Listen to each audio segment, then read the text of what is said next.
Welcome back, viewers, to another List of Legends list, and today we're going to be listing the top 8 shows that have been on TV too long. Before we start our list, I have a couple of announcements. First, I just wanted to let you all know that if you see a small delay in videos being uploaded, I apologize for that. Since I have online classes almost every day, it's been difficult to keep up with my normal schedule. But I still plan to do my best on uploading videos 3 times a week, and I appreciate your guys' patience. The last thing I wanted to talk about is if you guys would like to see another series on the channel, like What If This or something, I would love to hear your guys' thoughts and ideas. And of course, top 8 videos would still be the main thing on the channel, but I would love to see what series you guys could come up with. So if you guys would like to see another series on the channel, let me know down in the comments down below. Anyways, back to our list. Starting off at the number 1 spot, we have SpongeBob SquarePants. SpongeBob began in 1999 and really changed the way we see cartoons. But creator Steven Hillenburg wanted the series to end after the first 3 seasons and the movie. But since SpongeBob was Nickelodeon's most popular show, they wanted the show to continue on. So after Steven Hillenburg left, the season started getting noticeably worse as time went on. Not that I'm saying every single SpongeBob episode after season 3 is bad, just that you'll see a difference in the overall quality of the show. There are some really good episodes after season 3 like Skill Crane and Have You Seen This Snail, but nonetheless, I do believe if SpongeBob ended after season 3 as originally planned, it would have been a lot more memorable. Number 2 on our list goes to Family Guy. Ironically enough, Family Guy's been cancelled twice, but due to the fans' demand, the show was brought back. In the earlier seasons of the show, I felt like Family Guy was actually trying, the jokes and cutaway gags were nice, and I couldn't go a couple minutes without laughing.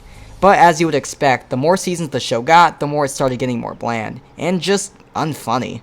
The jokes and cutaway gags would go on too long, especially with the most recent episodes. I think if Family Guy stopped at most at season 10, the show would have been looked at a lot better. Number 3 is Max and Ruby. If some of you guys didn't already know, Max and Ruby surprisingly ended just last month, but since it's still fresh, I'll include it on our list anyway. I remember growing up and seeing this on Nick Jr. all the time, and enjoyed almost every single episode.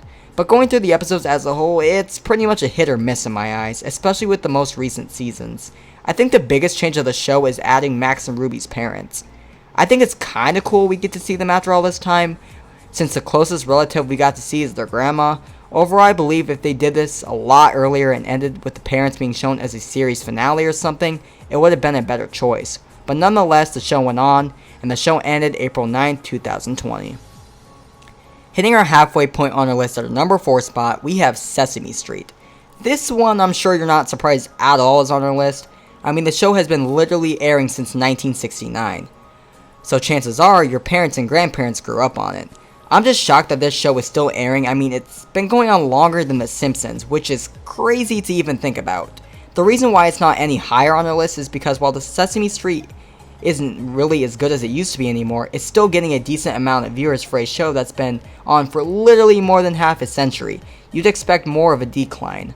Weird. Heading to our number 5 spot on our list, we have The Walking Dead. Following Robert Kirkman's The Walking Dead comic series, AMC premiered the show, The Walking Dead, on October 2010. I think the first few seasons really took off and was at its peak performance, but after Negan's introduction, it really showed that the show really took a turn in the wrong direction. I think since the show stopped focusing more so on the walkers and survival aspect, as well as killing off fan favorites like Glenn, Carl, Abraham, and now in a way Rick and Michonne, most fans called it quits.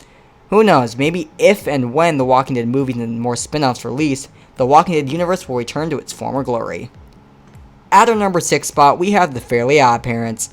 In The Fairly OddParents introduction in 2001, it really showed Nickelodeon's success at airing good cartoons. I mean, at the time, The Fairly OddParents was competing with SpongeBob. The problem with The Fairly OddParents was adding new main characters to the show. In season 6, A Fairly Odd Baby, Timmy wishes Cosmo wanted to have a baby, so we get Poof. I really don't think adding Poof was that bad in my opinion. I kinda liked him as a character if I'm being honest, but in season 9, A Fairly Odd Pet, we get introduced to a talking dog, Sparky. Sparky was a really annoying character. He was literally there just for ratings, and if he was there for bad ratings, then mission accomplished. But to me, Sparky didn't really fit into the show at all, and fans made it crystal clear they didn't like him either. So when season 10 of The Fairly OddParents rolled around, Sparky was nowhere to be seen. There was no explanation inside the show as to what happened to him. But it's pretty safe to say he was removed due to the demand of wanting him removed.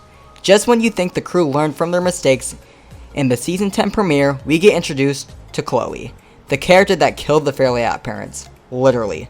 Chloe comes to the show because there's a fairy shortage and Timmy has to share his godparents. Overall, Chloe is a terrible, annoying character. She has no good character development at all and screams to the audience that the show is way better off without her. I don't understand what the crew was thinking. If it didn't work with Sparky, why would it work with Chloe? Overall, the Fairly OddParents should have ended a while ago and definitely would have been better off without Sparky and Chloe. Nearing the end of our list, at our number 7 spot, we have Arthur. When you think cartoons that have been airing for a long time, chances are Arthur will be one of them. Since its introduction in 1996, Arthur gained a huge following on PBS Kids and has been doing good with ratings and viewers for a while. However, I do think if they continue on the show for much longer, I think it's going to end up getting the same fate as SpongeBob or The Simpsons. But since Arthur is doing really good, I don't see the show ending anytime soon, which is unfortunate. Lastly, at our great number 8 spot, we have none other than The Simpsons. The Simpsons is one of the most longest running shows and doesn't look to be stopping anytime soon. I think this is a huge mistake since The Simpsons have been literally doing everything for a while now, and there's been a huge decrease in the show's quality, which is to be expected since it's been on for so long. Now, I'm not saying that every modern episode of The Simpsons is bad, but if you compare the modern episodes to the earlier episodes, it's pretty clear which is better.